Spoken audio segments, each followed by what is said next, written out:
Built by the United States Reclamation Service in 1908 as the headquarters for the Sunnyside division of the Yakima Irrigation Project, the building stands as the most intact remaining reclamation structure associated with early 20th century efforts to irrigate the Yakima Valley. The Sunnyside Canal irrigation system was purchased by the Reclamation Service in 1906 and became the first division of the nearly 500,000-acre Yakima project. Without these projects, you would not be able to have the fruit bowl of the nation. And this building does tell the story of the canal system. It is the heartbeat. This is where people came. Commerce was exchanged. It tells the whole story. Just because of this one building, you can talk about the whole development of the project.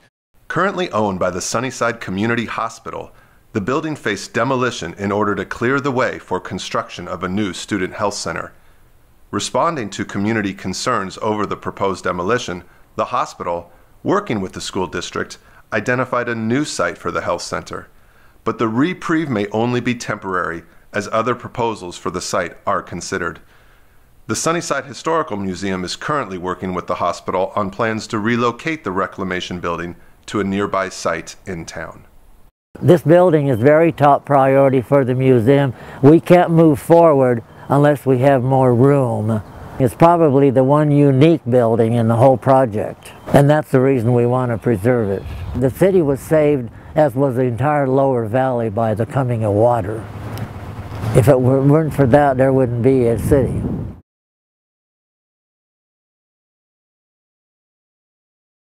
The first train pulled up to the Blaine Depot in 1909. But with passenger rail service a thing of the past, today the station sits silently as trains roll by. Local advocates and city officials on both sides of the border would like to see that change, noting that Blaine has the potential to serve thousands of customers each year. In late 2011, BNSF considered demolishing the depot, which has been determined eligible for listing in the National Register of Historic Places.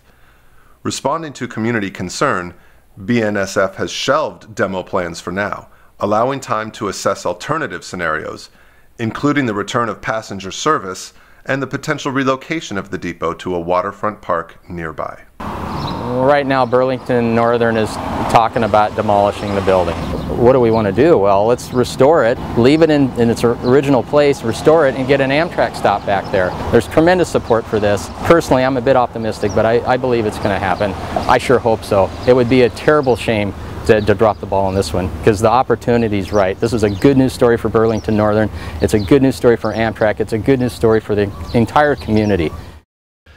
It's one of the few last truly potential historic buildings left in Blaine, and it deserves to exist. It has so much history, and it has been so much part of our culture, and I think we should gather together and find a means to save it, either there or move it. I believe it can happen. It's just, if we have the will, we can do it.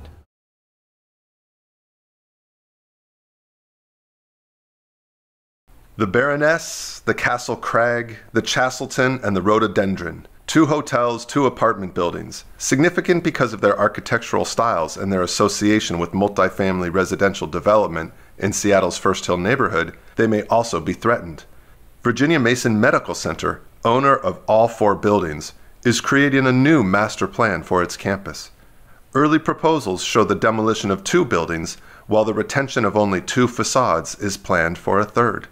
Local residents and advocates hope to work with Virginia Mason to develop a master plan that is more sensitive to the existing historic infrastructure present at the medical center campus. And just because something is or isn't a landmark or landmark eligible, it doesn't mean it's not significant. So many of these apartment buildings, they're very intact in terms of the physical integrity, and they really add to the pedestrian scale of the neighborhood. It's a very walkable neighborhood. In terms of the materials and sort of architectural design and features, they really add to the neighborhood's character, and we like to see this kept.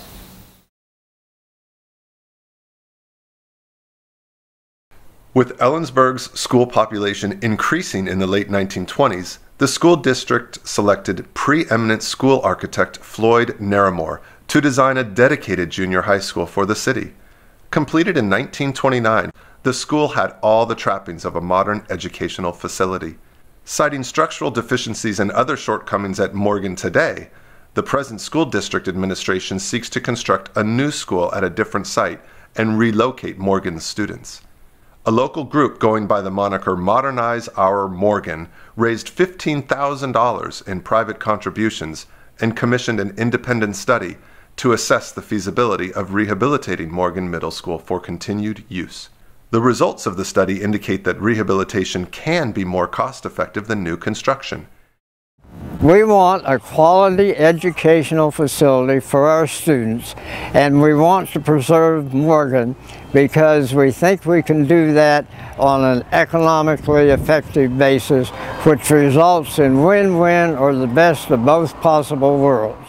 You've got at least 3 generations, maybe 4 generations of citizens in this rural community who have all gone to that middle school and touched the same lockers, walked up and down the same stairs.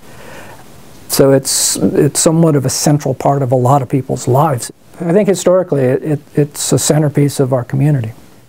You can't evaluate something like that solely in economic terms. I think you have to consider the community's history and cultural and social fabric. Preservation has a value that's hard to measure in dollars and cents.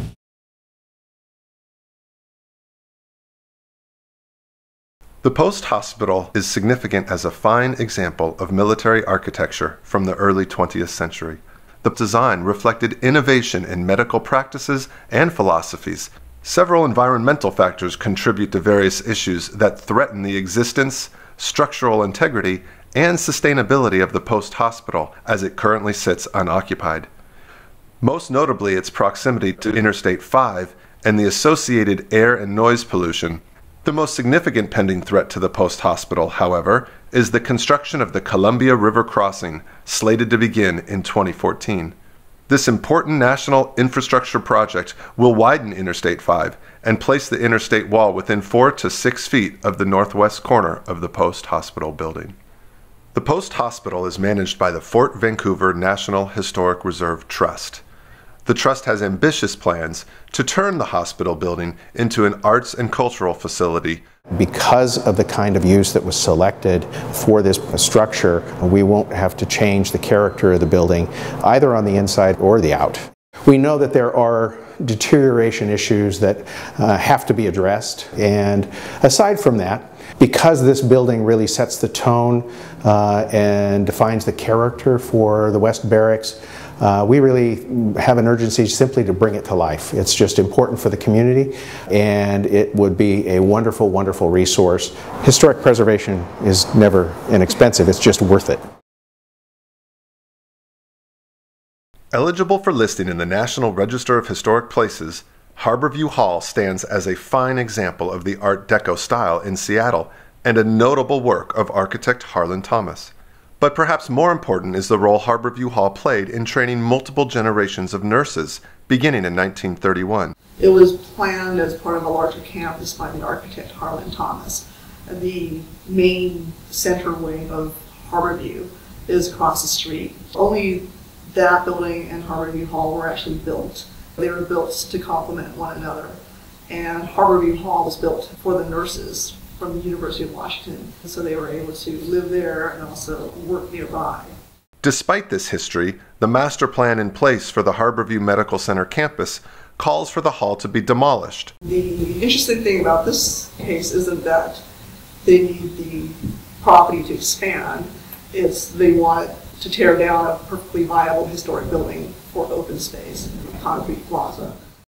Complicating matters is the fact that King County owns the building on the medical campus, but responsibility for facilities management falls to the Harborview Medical Center Board of Trustees.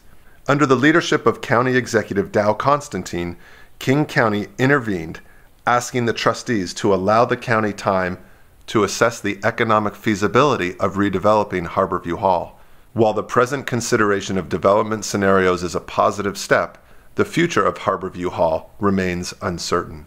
It reflects the architecture of the hospital, and they're just like married, you know, and they've got the tunnel joining them. How can they possibly take one away? They're beautiful. Built in 1909 for the Marshall Wells Hardware Company of Duluth, Minnesota, The Jensen-Byrd building is a visible downtown icon representing the significance of Spokane's early 20th century prosperity.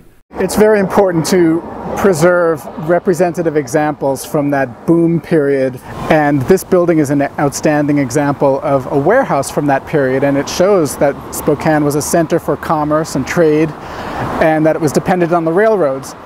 In the fall of 2011, Washington State University sold the building to Campus Advantage, a Texas-based developer with plans to demolish the structure and construct a new dormitory building. This decision was made despite a comparable offer from a local Spokane developer who promised to adaptively reuse the Jensen-Byrd, redeveloping the building as a dormitory. You know, it seems to me that when you want to preserve a building, you find a way to do it. And when you don't want to preserve a building, you find a whole long list of reasons why you can't.